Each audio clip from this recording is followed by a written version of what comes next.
White سپریمیس جو thinking وہاں پہ چل رہی ہے، اور اس کے ٹارگٹ جو ہے نا 2-3 قسم کے لوگ ہیں. ایک تو مسلمان ہیں، مسلمانوں کو ٹارگٹ کیا جاتا ہے، دہشت گردی کو اسلام سے لنک کیا جاتا ہے، آپ کو ان کی تحریروں میں، ان کی گفتگو میں یہ باتیں لگتی ہیں. دوسرا اس کا ٹارگٹ ہوتا ہے جو ایفرو امریکنز ہیں، جو نسلی طور پر افریقہ سے تعلق رکھتے ہیں، امریکہ میں اب جنریشن سے موجود ہیں.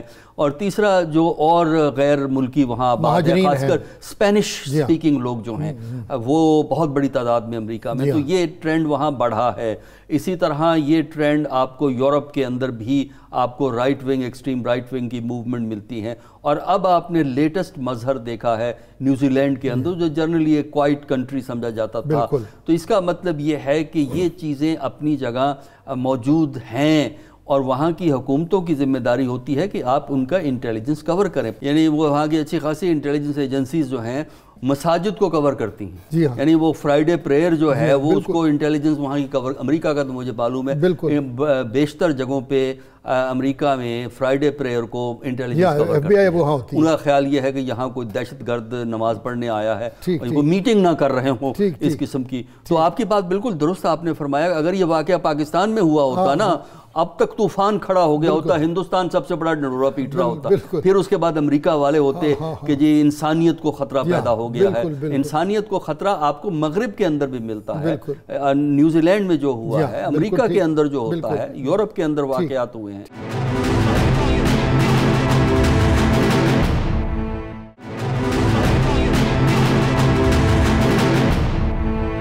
قدم صاحب، ہم تھوڑا سا ہندوستان کی طرف آتے ہیں. پلوامہ کے واقعے کے بعد ابھی جو ہندوستان میں الیکشن کی مہم ہے، اپریل میں الیکشن ہوں گے، کیا پلوامہ کے واقعے کے بعد مودی نے جو فوجی کارروائی کی تھی اس کو مقبولیت ملی ہے؟ اگر مقبولیت ملی ہے تو پھر الیکشن تک کیا، کیونکہ ہندوستان میں کئی شورش کی تحریکیں ہیں، کئی آزادی کی تحریکیں ہیں، کل کو ایک اور واقعہ ہو سکتا ہے، تو کیا، یا واقعہ کروایا بھی جا سکتا ہے، تو کیا آپ دیکھ رہے ہیں آنے والے دنوں میں الیکشن تک ہندوستان کو ایسی فوجی کارروائی کرے گا، یا صرف اس کو ایک نفسیاتی حربہ بنا کر وہ الیکشن میں چلائیں گے، اور پھر ہم اس سے نپٹے کیسے ہیں؟ آج عمران خان صاحب نے بھی اپنی تقریر میں اس پہ بہت گفتگو کی ہے. ایک سے پہلے ایک چھوٹی سی چیز کہنا چاہوں گا. تو آپ نے پہلا کرائسٹ چرچ والی بات کی، اس میں ایک تو تھنک ٹینکس کی تو آپ ہی بات کریں، لیکن آج کے واقعے پہ اوپر دیکھیں تو کوئنزلینڈ کے سینیٹر ہیں، سینیٹر فریزر اینک، اس کا اگر آپ رائٹ اپ پڑھیں تو وہ اس حملے کو جسٹیفائی کرتا ہے. He says کہ جی it is because of the New Zealand immigration policies. اور وہ کہتا ہے کہ یہ اصل میں جو وائلنٹ اسلام ہے 6th سینچری کا، یہ کاز ہے اب دنیا میں ساری. تو یہ جو ٹیررسٹ مائنڈڈ لوگ انڈیا، امریکہ کی، صرف یہ بلکہ ان کے تھنک ٹینک جو ہیں وہ مسلسل ایسی تعبیریں نکالتے رہتے ہیں جس سے یہ ظاہر کریں قرآن کی آیت کو کوٹ کرنا، نبی صلی اللہ علیہ وسلم کے واقعات، تاکہ لوگوں میں یہ تاثر ہو کہ اسلام کوئی جہریت پھیلانے والا مذہب ہے. یہ بات ہے. اور مجھے وہ ایک امریکن جنرل کا ایک سینٹنس یاد ہے کہ وہ پینٹاگون میں گئے تھے، تو وہاں جو سیکرٹری اسٹیٹ تھا انہوں نے ایک لسٹ اٹھا کے دی کہ اگلے 5 سالوں میں ہم نے ان ملکوں پہ حملہ کرنا ہے. تو انہوں نے کہا بھائی ان پہ ملکوں پہ حملہ کیوں کرنا ہے؟ تو ان کا جواب یہ تھا کہ probably we do not have anything else to do. تو یہ چیز ہے. ابھی چونکہ آپ نے ہندوستان کی بات کی، اور ہندوستان میں اس وقت ہندوستان ایک ایسے جنکچر پہ کھڑا ہے کہ وہ جو اس کا سپر پاور والا رول جو تھا خطے میں، ہیجیمونک ڈیزائنز تو ایگزسٹ کر رہے ہیں اپنی جگہ پہ، اس کو چونکہ اس کو امریکہ کی سپورٹ حاصل ہو گئی تھی، اور پھر وہ جو اسرائیل کے اور انڈیا کے نہ صرف یہ کہ آپس کے انٹرسٹ، بلکہ ان کے قاریان کے حساب سے جو ریلیجیس تھاٹس ہیں کہ اپنا الٹیمیٹلی ہندوتو آنی ہے، وہ کہتے ہیں الٹیمیٹ جیوز نے آنا ہے، ظہور ہونا ہے، وہ بھی آپس میں کامن ہے. اب یہ جو چیزیں کامن، اور جب اسرائیلی کہتا ہے کہ دنیا میں آئیڈیالوجیکلی پاکستان ہی بنا تھا، ایک تو وہ بڑا، اور اس کے جو ٹریننگ امپارٹ کی گئی ہے، تو ان کے پاس اس وقت جو آؤٹ رائٹ جو چوائس ایگزسٹ کر رہی ہے، کیونکہ ملیٹریلی تو اس نے آپ کو چیک کر لیا، اور ملیٹریلی کچھ بھی ہوا تو we are going to respond. جب آپ نے کہا کہ آپ 1 میزائل ماریں گے، ہم 3 میزائل، میری نظر میں اس نے جو کہا، جو جنرل مہتا نے بھی اپنا ایک اسپیچ پہ، جو ان کے ریٹائرڈ تھنک ٹینک کے وہ ہیں، جو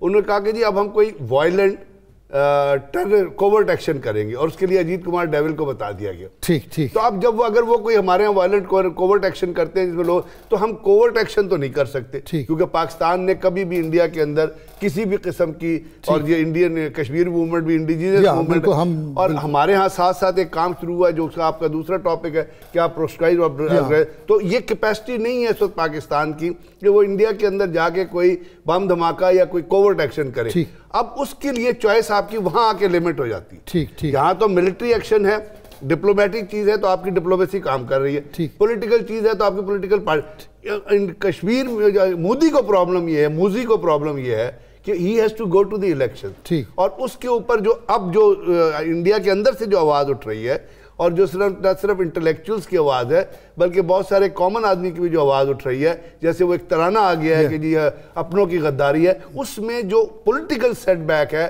اس کو ریکوپ کرنے کے لیے موزی کے پاس ایک چوائس ہے کہ وہ کوئی آؤٹ رائٹ ملٹری ایکشن پہ ریزورٹ کرے۔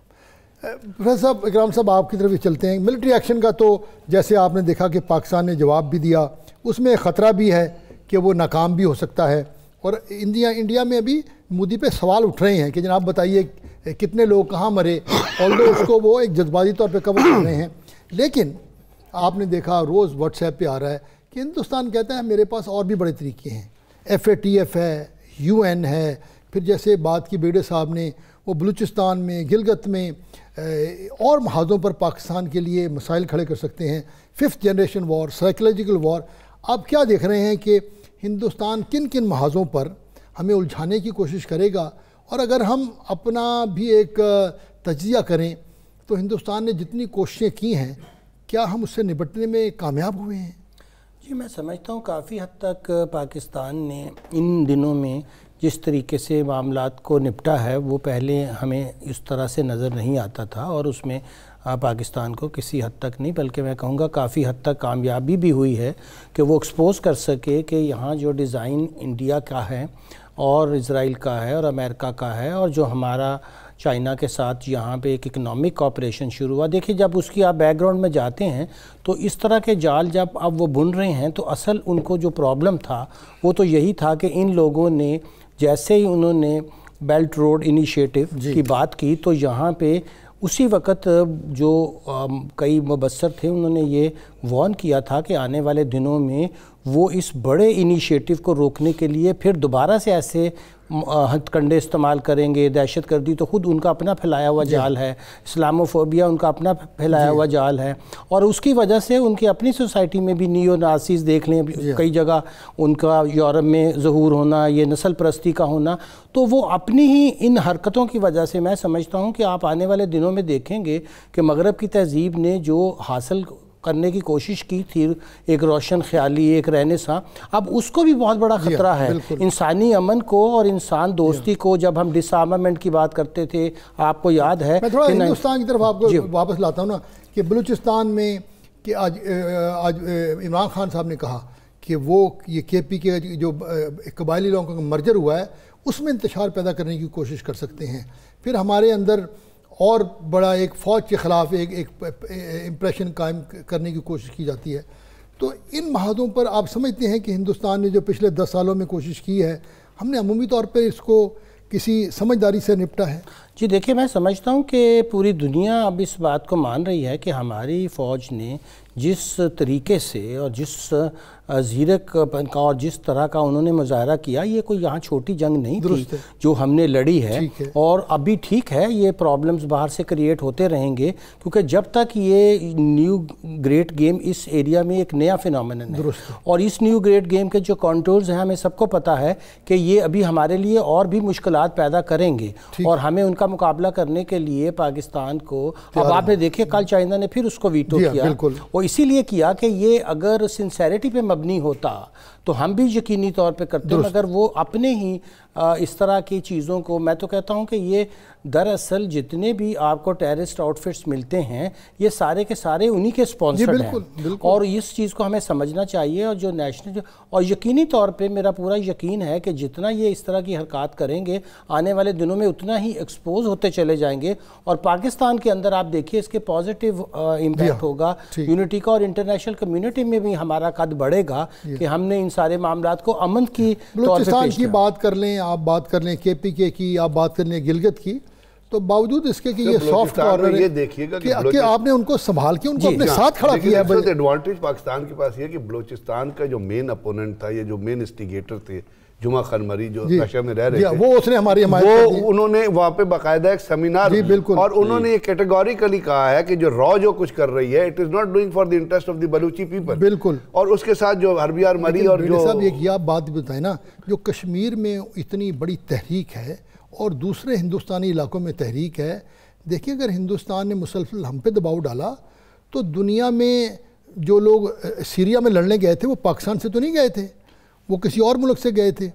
تو یہ بھی تو ہندوستان کو احساس ہونا چاہیے کہ اس کے اندر جو یہ زخم رس رہے ہیں اس میں دنیا کے لوگ شامل ہو سکتے ہیں، اور مشکل اس کو پڑے گی۔ کل ہی میں پڑھا تھا کہ اب وہ چاہتے ہیں کہ سکھوں کے مسئلے پر پاکستان سے بات کریں۔ اگر پرینکا گاندھی یہ کہتی ہے کہ جی ہندوتوا از دی کرس فار انڈیا، اور اگر وہ یہ کہتی ہے کہ مسلمانوں نے تو انڈیا کو بڑا سپورٹ کیا ہے اور مسلمان ہی حکمران تھے جنہوں نے انڈیا کو چنگیز خان اور ہلاکو خان کی ہلاکت سے روکا ہے، تو اس طرح کی جو فیلنگز جو وہاں پہ ایک سافٹ امیج جو موجود ہے مسلمانوں کے لیے، اسی وجہ سے تو ہندوتوا اور سیفرون ٹیررزم کو لے کے چلے، کیونکہ ان کے پنڈت یہ کہتے ہیں کہ 2030 میں آپ آؤٹ آف ایکویشن ہو جائیں گے مسلمانوں سے۔ تو یہ جو نسل کشی ہو رہی ہے مسلمانوں کی اور جو کچھ کشمیر میں ہو رہا ہے، یہ آج کو دیکھ کے نہیں ہو رہا، یہ 2030 کو دیکھ کے ہو رہا ہے۔ اور یہ وہ ظلم ہے جو دبائے نہیں جا سکتے، اور بڑی بڑی قومیں، امریکہ نے دیکھا کہ افغانستان اس کے ہاتھوں سے نکل گیا، تو ہندوستان کو بھی احساس ہونا چاہیے کہ یہ جو ان کے اندرونی مسائل ہیں وہ صرف طاقت کے ذریعے حل نہیں ہو سکتے۔ جو عمران خان نے آج کہا ہے کہ آئیں مل کر بات کریں، اس سے معاملات جو آگے سنبھلیں گے، بریک لیں گے، اور بریک کے بعد بات کریں گے ہم یہ جو ہم غیر قانونی تنظیموں کے خلاف کارروائی ہو رہی ہے وہ کس سمت میں آگے بڑھ رہی ہے۔ بریک پہ چلتے ہیں ناظرین۔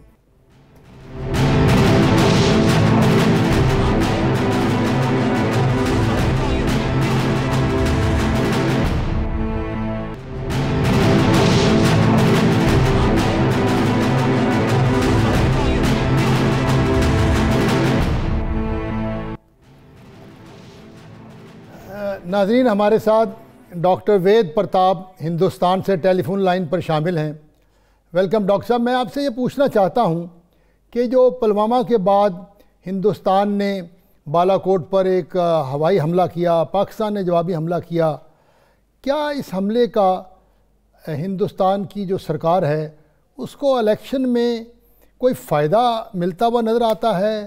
اور آپ کو پتہ ہے کہ دہشت گردی تو ہر ملک میں آج کل ہو رہی ہے، آپ نے دیکھا نیوزی لینڈ میں ہوئی، کل کو اگر دوبارہ جموں اینڈ کشمیر میں یا وسطی انڈیا میں کوئی اور حادثہ ہوتا ہے تو الیکشن سے پہلے آپ سمجھتے ہیں کہ حکومت چاہے گی کہ وہ ایک دفعہ دوبارہ فوجی کارروائی کرے اور اس سے سیاسی اس کو کچھ فائدہ مل سکتا ہے، یا لوگ زیادہ کہہ لیں ذہانت سے اس مسئلے کو کنٹرول کریں گے؟ دیکھیے، اس طرح کی کارروائی سے ایک سیاسی فائدہ تو ہوتا ہی ہے، وہ ایموشنز بھڑکتے ہیں، پھر ان کو تسلی ملتی ہے، لیکن یہ جو ابھی ہوا نا بالا کوٹ میں، اس میں کچھ ایسی باتیں بڑھ چل کر بول دی گئی کہ جس کو ثابت کرنا مشکل ہو گیا، جیسے 300 لوگ مارے گئے، 350 مارے گئے، 250 مارے گئے، لیکن اس کو ثابت کرنے کے لیے تو ہمارے پاس کوئی گواہی ہے نہیں۔ تو اس سے بھی بہت بحث چل پڑی ہے بھارت میں کہ جو ایک بہتر کام تھا کہ بھائی پاکستان کو کوئی تکلیف نہ پہنچائے، پاکستان کے لوگوں کو کوئی تکلیف نہ پہنچائے، جو دہشت گرد ہیں صرف ان کو ایک ڈرائیں۔ ہم بات کرتے ہیں کہ پاکستان نے، جیسے میں نے ذکر کیا، ہم نے TTP کو تباہ کیا، ہم نے القاعدہ کو تباہ کیا، مساجد کو اپنے ساتھ لائے، پھر لشکر طیبہ تھی یا جیش محمد، ان کی کارروائیوں کو روکا، ختم کیا، اور اب پاکستان نے آخری سٹیپ لیا ہے کہ جناب آپ بے شک فلاحی کام بھی کریں، ہم پاکستان سے یہ جو پاکستان کے اوپر دھبا ہے کہ دہشت گردی سے ہمارا تعلق ہے، اس کو ہم دھونا چاہتے ہیں۔ تو ابھی اس پہ کارروائی شروع ہے، آپ تو انٹیلیجنس میں رہے ہوئے ہیں نا، اب بتائیے کیا ہوگا؟ کئی لوگ ہیں جو ان کے ساتھ منسلک تھے، وہ بے شک انہوں نے چھوڑ کر کام کہیں دکانیں چلا رہے ہوں گے، ان کے اسکول کالجز ہیں، ہسپتال ہیں، کیسے سنبھالا جائے گا اس کو؟ سر ہوگا تو کچھ بھی نہیں. دنیا نے آپ کو پھر یہ کہنا ہے کہ آپ دہشت گرد ہیں. اگر آج ایک سینیٹر کوئنزلینڈ کا یہ کہہ سکتا ہے کہ violent Islam, what do you expect? آپ نے خود کہا کہ اتنے سارے تھنک ٹینک کے جو کام کر رہے ہیں, سیریا پہ اٹیک کرنے کا کوئی جواز تھا, عراق پہ اٹیک کرنے کا کوئی جواز؟ سر چیل کوٹ انکوائری آئی ہے کوئی 12,000 پیجز کی, وہ کہتا ہے کہ دیر ور نو WMDs ود. تو لیکن دنیا نے کیا کیا؟ Bush and Blair should have been tried under the war crime. Did it happen? تو it will not happen this time also. But however ہم پہ چونکہ دنیا کہتی ہے, اور جیسے آپ نے کہا کہ آپ القاعدہ لے لیں, جیش لے لیں, حرکت المجاہدین لے لیں, قاری ظفر بہادر گروپ لے لیں, 888 بریگیڈ لے لیں, جتنی آپ چیزیں لیں, جند اللہ لے لیں, جماعت الاحرار لے لیں, ایوری باڈی, ہر ایک کے structure have been animated when we fought a war. Swat کے طالبان لے لیں. اب اس وقت جو چیزیں کام کر رہی تھی, آپ اگر تھوڑا دیکھیں, الختر ٹرسٹ لے لیں. الختر ٹرسٹ کو تو بہت اس سے پہلے US نے بین کیا تھا. الختر ٹرسٹ کی فنڈنگ کون کرتا تھا؟ الختر کی ٹرسٹ کی فنڈنگ ویسٹ سے ہوتی تھی. وہ ویسٹ کے پیسے کس کو جاتے تھے؟ وہ افغان مجاہدین کو جاتے تھے. اس میں کچھ مسلمان ممالک بھی شامل تھے. الرشید کی فنڈنگ کہاں سے آتی؟ یہ تمام فنڈنگ تو جیسے ڈاکٹر صاحب نے کہا, اور یہ ایک حقیقت ہے کہ تمام کی فنڈنگ, ہاں کیا وہ فنڈنگ روکیں پہلے تو آپ؟ یہ جو ہم نے آؤٹ آف پرپورشن بلو کر رہے ہیں میری نظر میں کہ جی ہم پروسکرائب آرگنائزیشن, کیونکہ ہم ڈیفینسو پہ ہیں اور ہماری لیڈرشپ ہمیشہ ڈیفینسو میں رہی ہے. اگر آپ پرو ایکٹیو ہوتے اور دنیا کو بتاتے, تو سمجھوتا ایکسپریس تو پاکستان نے نہیں کیا, تو کرنل پروہت کو ہمارے حوالے کرو. دنیا میں جو ٹیررزم انڈیا میں ہو رہا ہے, RSS بنیادی طور پہ ٹیررسٹ آرگنائزیشن, مہاتما گاندھی کو RSS نے مارا تھا نا. ہم نے ان چیزوں کو کمپیریٹیولی بیسس پہ میرے خیال میں لے کے چلنا چاہیے تھا, اور دنیا کو یہ بتانا چاہیے تھا. اب جہاں تک آپ فرما رہے ہیں نا, ان کو ہم نے پروسکرائب, یہ سارے پہلے ہی پروسکرائب, they are non-function. مسعود اکثر is non-function. جیم کا total command structure has been destroyed. ایک مدرسہ تھا جس میں لوگوں کو قرآن پڑھاتے تھے, آپ نے وہ بھی ٹیک اوور کر لیا. پنجاب گورنمنٹ نے بہت 3 سال پہلے سروے کیا تھا, جہاں انہوں نے کیٹیگرائز کر دیا تھا مدرسوں کو, تو ایک کیٹیگری میں ٹوٹل مدرسے ہی 5 تھے, آپ نے ان کو بھی ٹیک اوور کر لیا تھا.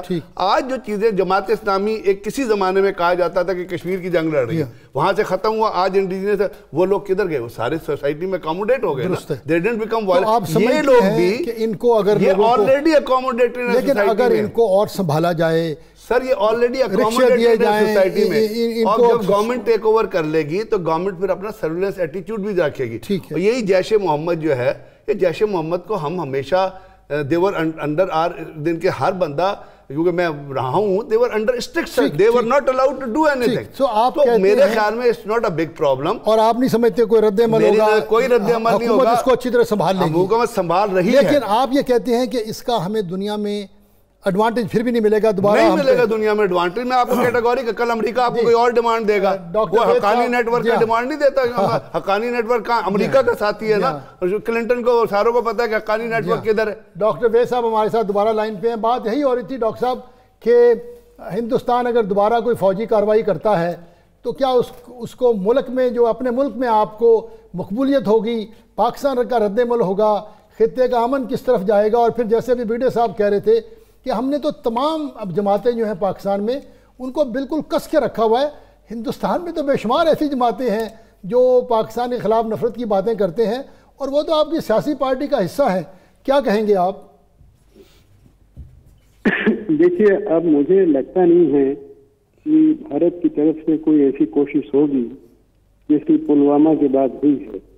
اس کی وجہ یہ ہے کہ کل کرتار صاحب کے بارے میں کتنی خوبصورت باتیں دونوں ملکوں کے نمائندوں نے کی ہے, اور اتنا اس سے طبیعت خوش ہوئی ہے عام لوگوں کی کہ پاکستان اور ہندوستان دونوں کے رہنما بہت سنیم سے کام لے رہے ہیں, بہت احتیاط سے کام لے رہے ہیں, اور کچھ اس طرح کی کوئی واقعہ.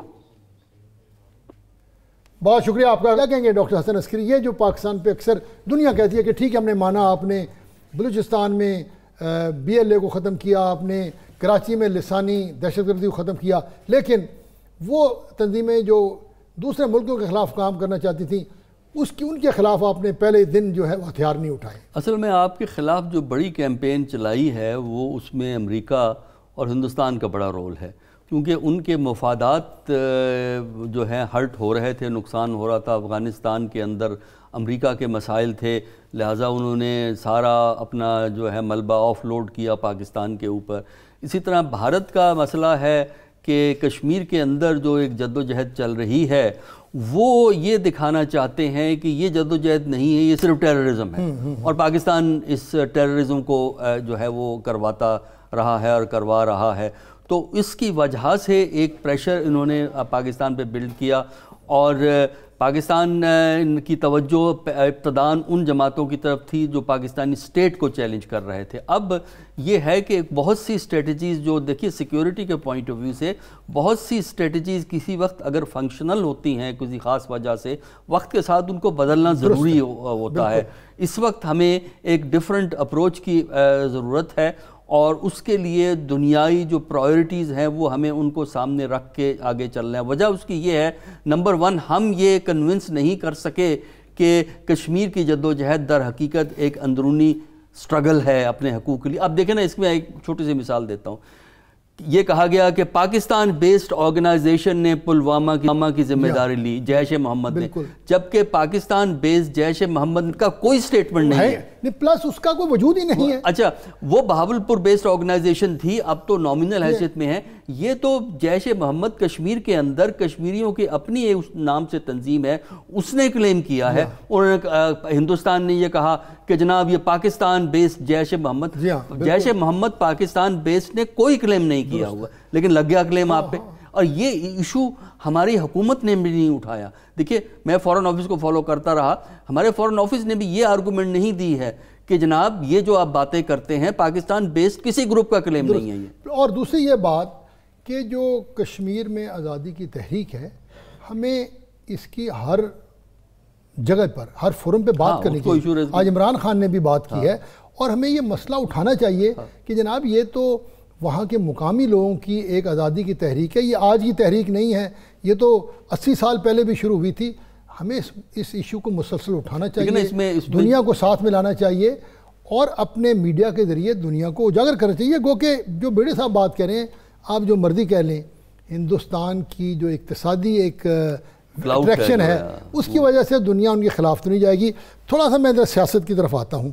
جو سیاسی ماحول بن رہا ہے اس وقت، اس میں جہاں تک تو بات ہے کرپشن کی، وہ تو میں سمجھتا ہوں کہ عوام نے بالکل اس چیز کو قبول نہیں کیا کہ جناب نواز شریف صاحب کی صحت اور زرداری صاحب کا اسلام آباد میں مقدمہ چلنا یہ کوئی سیاسی ناانصافی ہے. لوگ کہتے ہیں جناب کرپشن کی ہے، بھگتیں، عدالت سے فیصلہ لیں. لیکن ایک بات میں حزب اختلاف تو کامیاب ہوئی ہے کہ حکومت پر جو معاشی سوال پیدا کیا ہے، ڈالر کی قیمت بڑھی، گیس کی قیمت بڑھی، بجلی کی قیمت بڑھی، پھر آپ کہہ لیں ایک قرضے آپ کے بڑھے، اور عمومی طور پر ملک میں ایک کاروباری سرد بازاری ہے.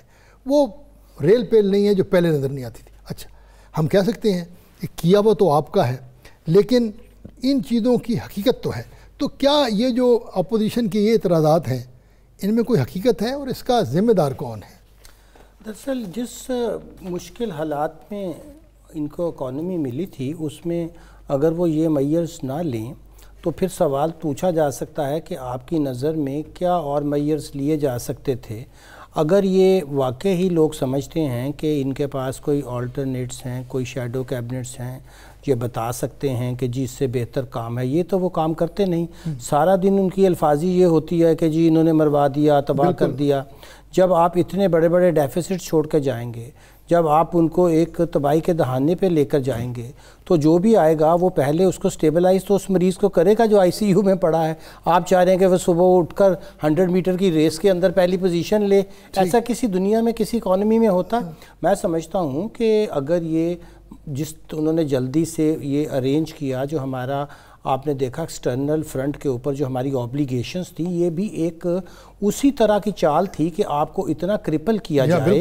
اچھا، اب یہ جہاں ہم اس چیز کو دیکھ رہے ہیں کہ وہ انتہا پسندی ہو، وہ ان آرگنائزیشنز کا وہ استعمال ہو جس کو وہ اپنے پرپس کے لیے، جس میں وہ حریت کی جنگ ہو، آپ کی ریاستی دہشت گردی کو کوئی روکنے کی بات کرے، تو اس کے کاؤنٹرز کیا پیدا کیے ہیں. اسی طرح دیکھیے معاشی سطح پر بھی میں سمجھتا ہوں کہ پچھلے 10 سال جسے ہم ڈیکڈ آف ڈیموکریسی کہتے ہیں، ایک بڑی خاص چال کے ساتھ پاکستان کو اتنا کرپل کیا گیا. قرضے لے جاؤ اور ان قرضوں سے بڑی بڑی سڑکیں بناؤ، اور ایک تاثر آ جائے، کاروبار آ رہا ہے، اور ملک کو گروی رکھ دو، ایک سطح پہ پہنچ کے بعد میں ہاتھ پاؤں پھول جائیں گے جناب اب کیا کریں۔ آپ نے دیکھا کہ پہلی دفعہ فوج پاکستان میں یہ سوال معاشی جو تھے، جب آئی بی اے میں خود تقریر کرتے ہوئے یہ کہا کہ دراصل ہماری جو اب سیکیورٹی اور سروائیول ہے اس کے اندر یہ اکنامکس کا بڑا عمل دخل ہے، یہ آپ نے دیکھا پہلی دفعہ آیا، تو یہ اس کو ہم ان آئسولیشن نہیں دیکھ سکتے۔ میری نظر میں تو یہ بھی ریاست پاکستان کو جو ان کی آنکھ میں کھٹکتا ہے، جو چین کے ساتھ ہم یہاں ایک بہت بڑا انیشیٹو کر رہے ہیں، ان ساری چیزوں میں انہوں نے بہت کوشش کی۔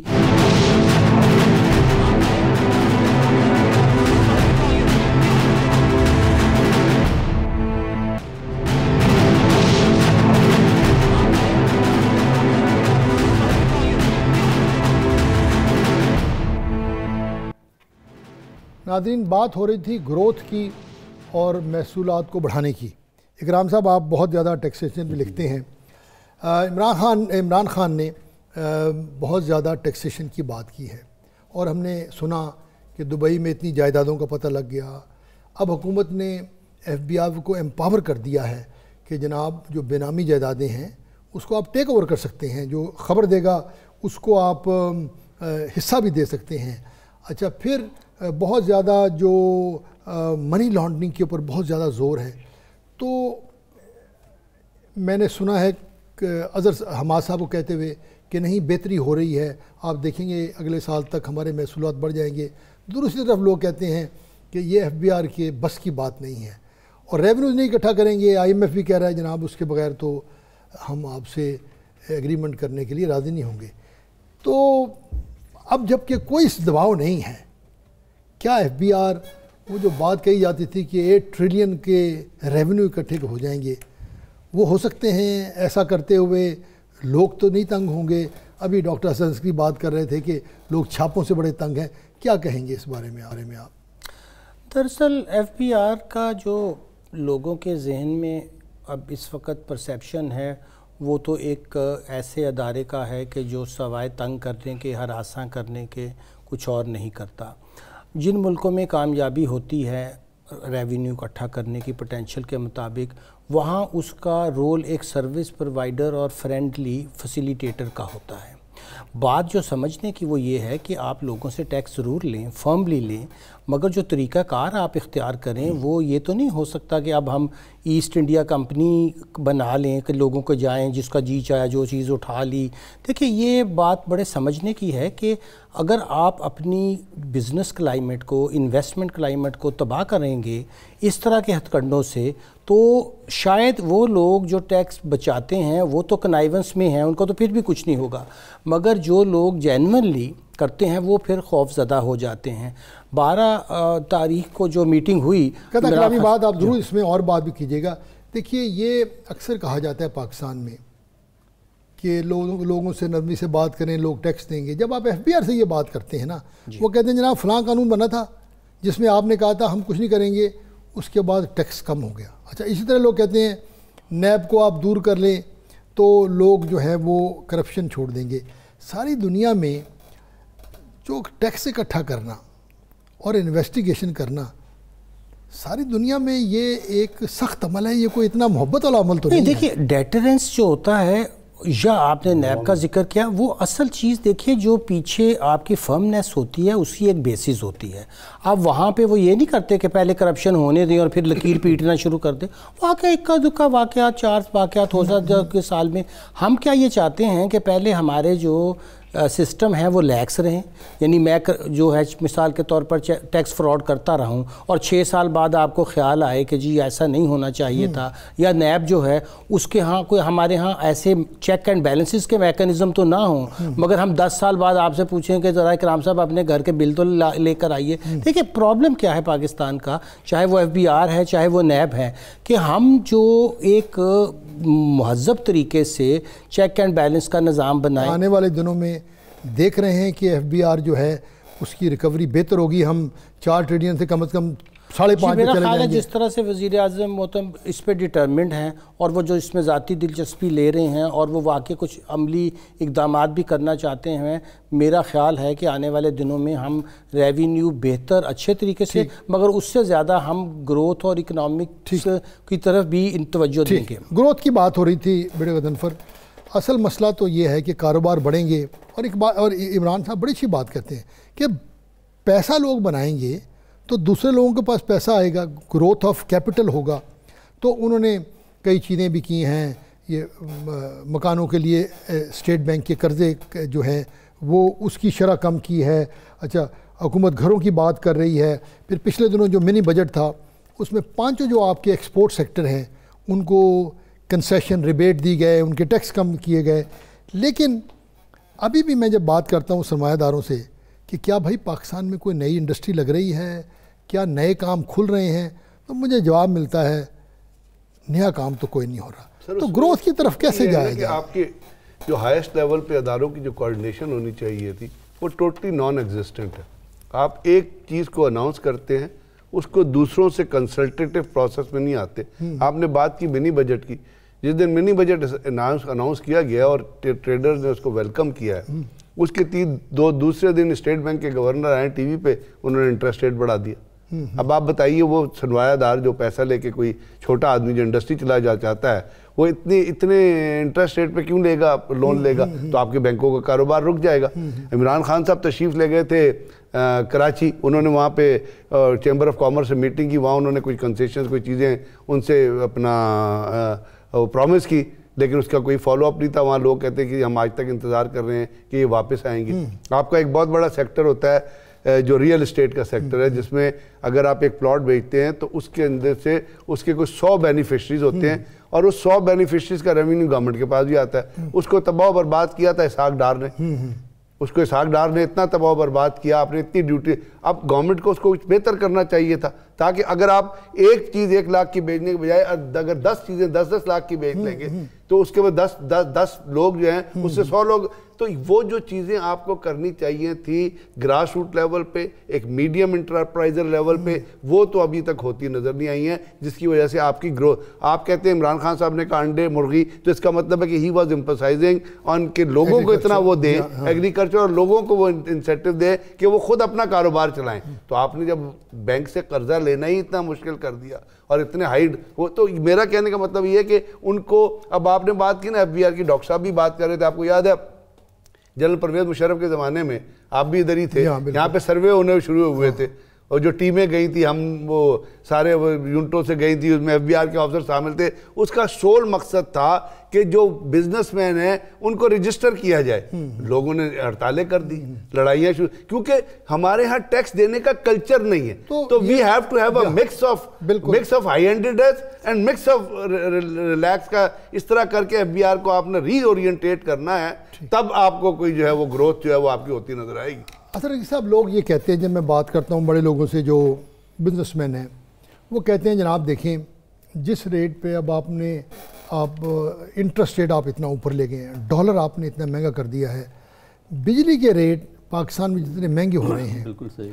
تو وہ کہتے ہیں جناب کہ اب تو پاکستان میں پیسہ کمانا بڑا مشکل ہے. اچھا، میں انہیں کہتا ہوں نہیں، چائنا سی پیک آ رہا ہے، سعودی آ رہے ہیں. وہ کہتے ہیں یہ ساری باتیں ابھی تک تو زبانی غلامی ہیں. آپ بتائیں نا کہ کس اکنامک زون میں چائنیز آئے ہیں. تو کیا آپ سمجھتے ہیں کہ یہ کیپیسٹی کا بھی ہمارا بڑا ایشو ہے کہ ہم اپنے لوگوں کو کاروبار کرنے کے لیے اور دنیا سے جو سرمایہ کار آ رہا ہے اس کو یہاں پر آسانی سے کاروبار کروانے کے لیے جو ہمیں نظام، جو قانون، جو فیسیلیٹیشن دینی ہے وہ ہمارے بس کی بات نہیں ہے؟ دیکھیں جی، مسئلہ ہے کیپیسٹی اور کوآرڈینیشن کا. آپ ایک اعلان کرتے ہیں کہ ہم نے یہ چیز انکریج کرنی ہے، باہر کے انویسٹر انکریج کرنے ہیں، اپنے انویسٹر انکریج کرنے ہیں. اب وہ انکریجمنٹ کا مطلب یہ ہے کہ اس میں بہت سے ڈپارٹمنٹ انوالو ہو جاتے ہیں. بالکل. اب وہ ڈپارٹمنٹس جو ہیں وہ اپنی بین علیحدہ علیحدہ بجاتے رہتے ہیں، وہ اس فریم ورک میں نہیں آئیں گے جو پرائم منسٹر ایک پالیسی فریم ورک دیتا ہے جو انکریج کرنے کے لیے ہے. بلکہ FBR ہے، FBR کو تو ایک ہی کام ہے کہ وہ پیسے اکٹھے کرنے ہیں اور ٹارگٹ ان کا پھر بھی اچیو نہیں ہوگا.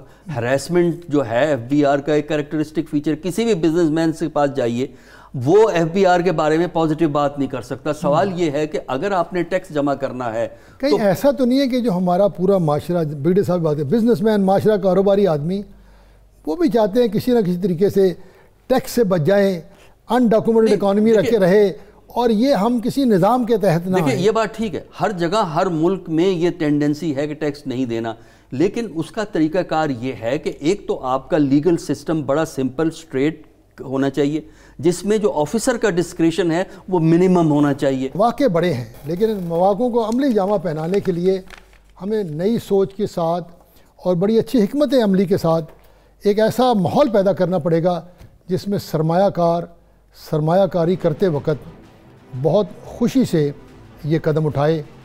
اللہ کرے یہ دن بہت جلدی پاکستان کے نصیب میں ہو. اجازت دیجیے گا. اللہ حافظ.